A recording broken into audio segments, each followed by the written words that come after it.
বেঁচে যাওয়া রসগোল্লার শিরা দিয়ে কখনো চাটনি বানিয়ে দেখেছেন? যদি না দেখে থাকেন তাহলে এই ভিডিওটি একদম আপনার জন্যে। ঘড়ি ধরে 5 মিনিট টাইমে আপনি এই চাটনিটা বানিয়ে ফেলতে পারবেন।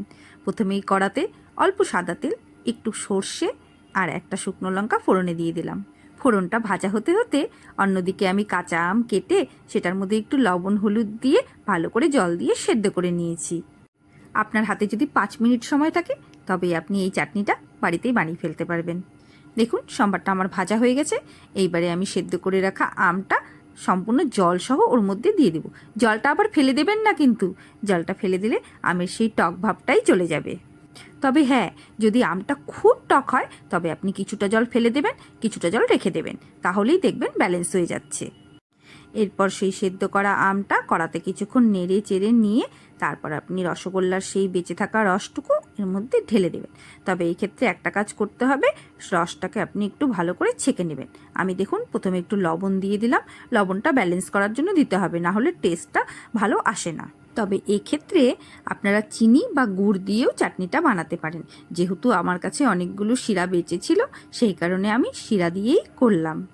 তবে এক্ষেত্রে টেস্টের কোনো হেরফের হয় না, তবে কাজটা একটু তাড়াতাড়ি হয়ে যায়।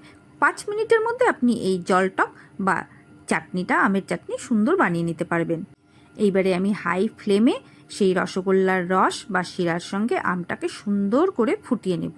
ততক্ষণ জাল দেব যতক্ষণ টকবক করে না ফুটছে।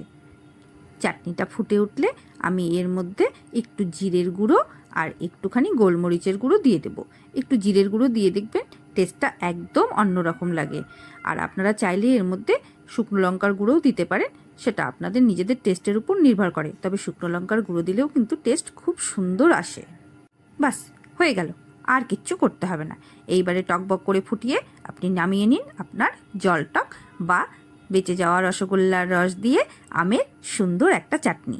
এই গরমে বানিয়ে খাবেন এবং বাড়ির সবাইকে খাওয়াবেন, দেখবেন সবাই ভীষণ প্রশংসা করবে। এই গরমে একবার হলেও রেসিপিটি বানিয়ে দেখবেন এবং খেয়ে বলবেন আমাকে কেমন হলো। অবশ্যই কমেন্ট বক্সে জানাবেন। ততক্ষণের জন্য আসি, টাটা, নমস্কার, সবাই ভালো থাকবেন।